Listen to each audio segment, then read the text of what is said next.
Students, आज हमारा जो टॉपिक रहेगा वो 1.5 एक्सरसाइज नंबर सिस्टम के कुछ बेसिस से रिलेटेड रहेगा। पहले हम इन बेसिस को क्लियर करेंगे। अब जैसे कि आपके सामने मैंने एक स्टेटमेंट लिखी है। इस स्टेटमेंट को अगर आप देखेंगे आपकी बुक की एग्जाम्पल्स के थ्रू दिया गया है कि क्या आपको बताना है ये ट्रू है या फॉल्स है। मैंने ये ट्रू स्टेटमेंट ही दी है आपको, वो इसलिए दी है क्योंकि मैं इसको प्रूव करना भी दिखा रही हूँ। अर्लियर टीचर्स इस तरह के क्वेश्चंस नहीं पूछते थे, बट नाउ डे जैसे आपको पता है कि लास्ट जो कोविड टाइम पीरियड में हमारे पास जो क्वेश्चन बैंक था वो बुक्स में से ही क्वेश्चन से रेज हुआ था।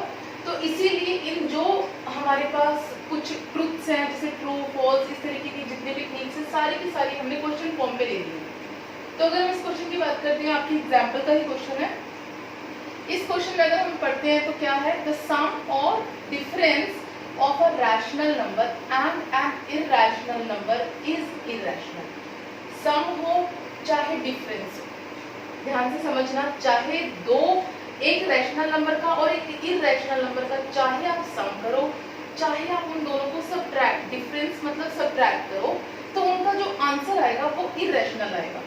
ये आपके पास teacher fill in the blanks में पूछ सकती है, जैसे इरैशनल को ब्लैंक कर दिया, आपको सिर्फ पुट करना है 1 मार्क में इरैशनल, या ट्रू फॉल्स में पूछ सकती है, या इसको 2 मार्क में भी रेज कर सकती है कि इसको सॉल्व कैसे करना है। तो आप कैसे करेंगे, हमने बोला सम और difference of a rational number and irrational number. अगर मैं बात करती हूँ, मैंने एक रैशनल नंबर लेना है ना, और एक इरैशनल नंबर लेना है। अब मैंने रैशनल नंबर में क्या लेती हूँ, हमने डिस्कस किया था रैशनल में सिर्फ हमारी दो प्रॉपर्टीज होनी चाहिए, दो कंडीशंस को जस्टिफाई करना चाहिए।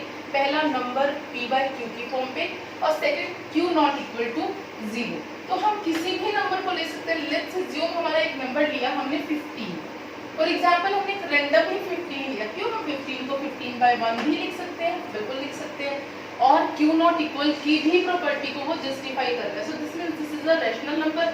अब इरैशनल नंबर की बात करते हैं। इरैशनल में हमने क्या कहा था, जितने अंडर रूट्स वाले नंबर है वो सारे इरैशनल है। अगर मैंने इसी नंबर को ही अंडर रूट पे दे दी, that is also irrational number. ये हम ऑलरेडी आप हमारी इंट्रो क्लास में कर चुके हैं। और ये अंडर रूट जो मैंने लगाया है, अगर आप हम देखते हैं, ये क्या है, non terminating non repeating term है। नॉन टर्मिनेटिंग फिर से बता रही हूँ, जिसमें रिमाइंडर 0 नहीं होता। नॉन रिपीटिंग मतलब कि इसका क्वोशंट भी रिपीट नहीं होता। इसी बेस पर हम डिफाइन करते हैं कि ये एक इरैशनल नंबर है। और वैसे सारे अंडर रूट्स वाले नंबर जितने हमने बोले थे, अगर वो सॉल्व नहीं हो रहे तो these are the your irrational number. ठीक है, अब हम बात कर रहे थे रैशनल की और इरैशनल की। हमने बोला इन दोनों को अगर हमने सम किया, सबसे पहले हम सम की बात करें, so we will have to add up the both of the numbers. हमने अगर 15 को अंडर रूट 15 के साथ ऐड किया, तो ये ध्यान से देखो, अंडर रूट 15 के साथ ऐसे ऐड नहीं हो सकता। तो आपके पास जो आंसर आएगा, ये पूरा आंसर क्या है, एक इरैशनल नंबर है। अब ये इरैशनल नंबर है, इस चीज को प्रूव आपने क्लास 10th की एक्सरसाइज फर्स्ट एक्सरसाइज में ही सॉल्व करना है, लेकिन ये आगे का कंसेप्ट है। बट अगर कोई नंबर किसी इरैशनल नंबर के साथ ऐड हो रहा है, that means this result will be irrational number. और अगर मैं इसी नंबर को बोलती हूँ, क्योंकि मुझे दो चीजें करनी है, चाहे मैं उसका सम करूँ चाहे मैं उसका डिफरेंस करूँ। डिफरेंस मतलब मैंने सबट्रैक्ट कर दिया इन दोनों नंबर को, तभी भी मेरा जो आंसर आया this is an irrational number. मैं एक और एग्जांपल ले लेती हूँ इसी के साथ, ताकि थोड़ा सा और क्लियर हो जाएगा आपको बेस। अभी जैसे मैंने नंबर लिया था 15, अब मैं कुछ ऐसा भी नंबर ले सकती हूँ जैसे आपका एक फ्रैक्शनल नंबर ले लिया, ताकि थोड़ा सा और बेस क्लियर हो जाए। ऑलरेडी जैसे हमें पता है रैशनल नंबर p/q की फॉर्म में and q not equal to 0। Suppose हमने एक नंबर लिया ये, और हमने क्या किया, अंडर रूट 3 ले लिया। अगर मैं कहती हूँ 2/3 को मैं ऐड करती हूँ अंडर रूट 3 के साथ, अंडर रूट 3 के साथ अगर मैं ऐड करती हूँ तो ये दोनों टर्म्स ऐड ऐसे नहीं हो सकती है। तो ये मेरा आंसर क्या आया, क्योंकि इसमें इरैशनल नंबर ऐड हो गया, तो तभी भी मेरा आंसर क्या आएगा, इरैशनल। और अगर मैंने सेम नंबर को माइनस भी किया तो भी मेरा आंसर क्या आएगा, इरैशनल नंबर। आप लोग इसको देख सकते हैं आराम से, इस क्वेश्चन को नोटबुक पे अपना उतार सकते हैं, क्योंकि सेकंड क्वेश्चन भी इससे ही रिलेटेड है। ये कंसेप्ट क्लियर होगा तो सेकंड भी इजीली हो जाएगा। अब जैसे हमारा नेक्स्ट क्वेश्चन है इसका, अभी जिस लास्ट वाले क्वेश्चन में हमने सम और डिफरेंस किया था, अब ऐसे ही हमारा ये वाला क्वेश्चन है। इसमें क्या दिया गया हमें, द प्रोडक्ट और क्वोशंट, या तो मल्टीप्लाई, प्रोडक्ट मीन्स मल्टीप्लाई, और डिवाइड करके जो आंसर आए दैट इज योर क्वोशंट। अगर हम एक नॉन जीरो रैशनल नंबर को अगर इरैशनल नंबर के साथ मल्टीप्लाई करते हैं या फिर डिवाइड करते हैं तो भी हमारा आंसर क्या आता है, इरैशनल नंबर।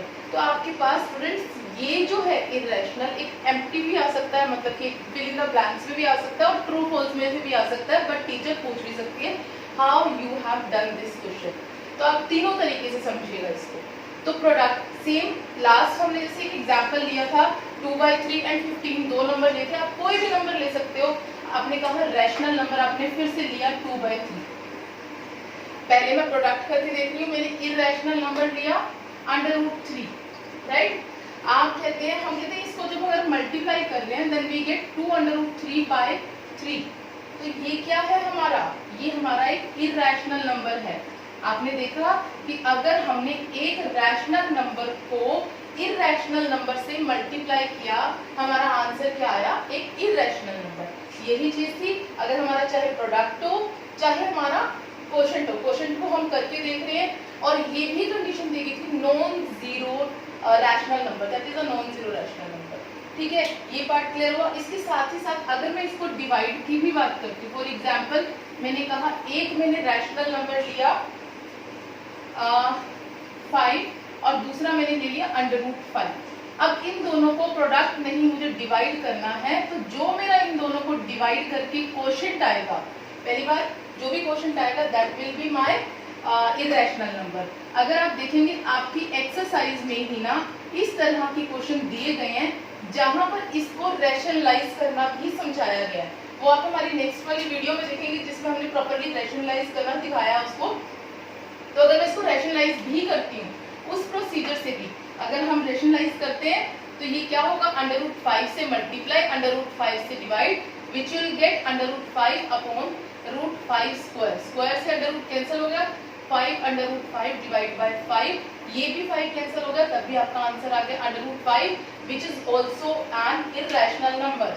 ये प्रोसीजर जो मैंने किया है ये मेरी नेक्स्ट वीडियो में है, क्योंकि वहां पर टर्म्स को रैशनलाइज करना सिखाया गया है। अगर हमें इस तरीके से कोई भी नंबर आ जाता है क्वोशंट पे, मतलब डिनोमिनेटर में कोई भी इरैशनल नंबर आता है, तो हम उसको रैशनलाइज भी कर सकते हैं। मैंने सेम प्रोसीजर यहाँ पर किया है जो मेरी नेक्स्ट ये जो 1.5 एक्सरसाइज में यूज होना है। तो वहां से अगर मैंने करके देखा मेरा आंसर क्या आया, √5 as you all know that is an irrational number.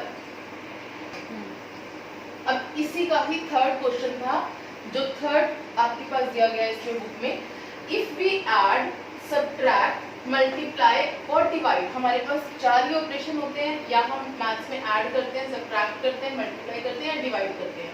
अगर हम ये चारों ऑपरेशन दोनों के दोनों इरैशनल नंबर के साथ करते हैं तो हमारा जो आंसर आएगा तो वो कभी कभी हमारा आएगा रैशनल और कभी कभी आएगा हमारा इरैशनल। अब इस चीज को भी हम प्रूव कैसे करेंगे, एक बार देखते हैं। सबसे पहले अगर हमें 2 ही रैशनल नंबर लेने हैं so we will have to consider 2 irrational number, sorry irrational लेने तो दोनों इरैशनल नंबर ही कंसीडर करने पड़ेंगे। तो आपने कहा एक इरैशनल नंबर √2 है, एक इरैशनल नंबर √3 है। ठीक है, सबसे पहले मैंने इन दोनों को ऐड किया। ठीक है, अगर मैं इन दोनों को, पहले मैं एक काम करती हूँ, दोनों ही, एक मैं ले लेती हूँ 2√2 और एक √2 है ना, या 3√2, दोनों ही √2 है। कई बच्चों की बहुत कंफ्यूजन आते हैं इस चीज के साथ, तो मैं इसी वाली चीजें, जितने भी कंफ्यूजन बच्चों के डाउट्स हमारे पास आते हैं वो सारे इसी वीडियो में ही क्लियर कर रही हूँ। ये ध्यान से देखिए, ये √2 है ना, ये भी √2 है, ये भी √2 है। तो आपने जब भी ऐड करना है तो single time you can write √2, और आपके पास जो गिवन नंबर है इनसे आगे इन दोनों को आप प्लस कर सकते हैं। 2 + 3 5, we can write 2√2 + 3√2 which is equal to 5√2। पहले मैं दोनों रूट्स को सेम लेके दिखा रही हूँ, उसके बाद मैं अलग अलग रूट्स को लेके दिखाऊंगी, तो वो डाउट भी क्लियर हो जाएगा जो डाउट्स ऑलरेडी बच्चों ने हमसे रेज किए हैं। ठीक है, अगर हमने कहा हमने सब्ट्रैक्ट करना है, अगर हमने फिर से मैंने √2 ही लिया है इस वाले उस क्वेश्चन में, आपको कंसीडर सिर्फ मैंने दोनों रूट सेम, दोनों इरैशनल नंबर है, दोनों इरैशनल नंबर अलग अलग वैल्यूज के साथ हैं। ये √2 है, 2√2 है, ये 4 × √2 है। तो मैंने क्या किया, अगर हमने माइनस किया तो हम इंटीजर को कंसीडर करते हुए हमारे पास आंसर आता है -2 √2। कैसे, मैंने कहा जब भी आपने प्लस करना है या माइनस करना है तो आपने दोनों टाइम अंडर रूट्स की वैल्यू को सिंगल लिखना है, लेकिन तभी लिखना है जब अंडर रूट्स की वैल्यू सेम होंगी। तो यहाँ पर दोनों अंडर रूट्स की वैल्यू सेम है, आपने सिंगल लिखा और आपके पास आया -4 + 2। जब आपने -4 और +2 इंटीजर के पार्ट से किया यू गेट -2, तो इसीलिए मैंने ये आंसर -2 लिखा। अब मैं क्या करती हूँ, इन दोनों नंबर्स को ही मल्टीप्लाई करती हूँ, क्योंकि मैंने तो चार ऑपरेशंस करने, add, subtract, multiply and divide. अब हम इन्हीं को ही मल्टीप्लाई भी करते हैं। अब यहाँ पर बात आती है मल्टीप्लाई की। अब ये ध्यान से देखिएगा, इसको थोड़ा सा और क्लियर कर लेते हैं। अगर ये प्लस और माइनस वाले आप लोगों ने लिख लिए अपनी नोटबुक पे, मैंने नंबर लिया 2√2 मल्टीप्लाई 3√2। फिर से ध्यान से देखना, मैंने दोनों अंडर रूट सेम लिए हैं। इस वाले क्वेश्चन को करने के लिए पहले जैसे हमने सिंगल टाइम √2 को कंसीडर किया था, यहाँ पर हमने सिंगल नहीं लेना। सबसे पहले जो हमारे बाहर के नंबर है अंडर रूट्स के, उनको सेपरेट लिख लो। 2 × 3 है। अब यहाँ पर आपने देखा √2 × √2 है। We can write which this is equal to √2² and this is 2 × 3 is 6। Under root से स्क्वायर रूट कैंसिल हो जाएगा, सो वी गेट 6 × 2। हमारा आंसर क्या आया, ओनली नंबर 12। ओनली नंबर 12 पे हमारा आंसर आने के बाद अगर हम कहते हैं ये हमारा आंसर है, this is an rational number, है ना। लेकिन ये ध्यान रखिएगा, अभी मैंने डिवाइड वाला फैक्टर नहीं किया।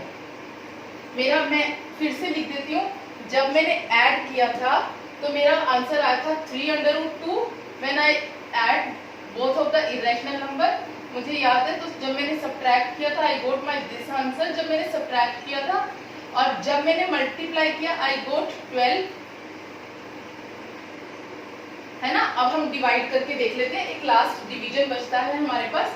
मैंने 2√2 को 3√2 से डिवाइड किया, दोनों अंडर रूट सेम है, दोनों कैंसिल हो जाएंगे, वी गेट आवर आंसर 2/3। अगर मेरा आंसर 2/3 आता है ऑन डिवाइड करने के बाद, तो मैं क्या कह सकती हूँ इसको, ये मेरा एक रैशनल नंबर है। आपने देखा, चाहे आपने ऐड किया, सब्ट्रैक्ट किया, मल्टीप्लाई किया, डिवाइड किया, चाहे से सेम अंडर रूट 2 के साथ किया, दोनों जगह आपने सेम अंडर रूट लिया, तो उसमें आपका आंसर क्या आया, दो जगह पर इरेशनल, दो जगह पर रैशनल। सो कभी भी जब आप दो इरेशनल नंबर्स को ऐड, सब्ट्रैक्ट, मल्टीप्लाई या फिर डिवाइड करते हो, तो आपका आंसर रैशनल भी आ सकता है और इरेशनल भी आ सकता है।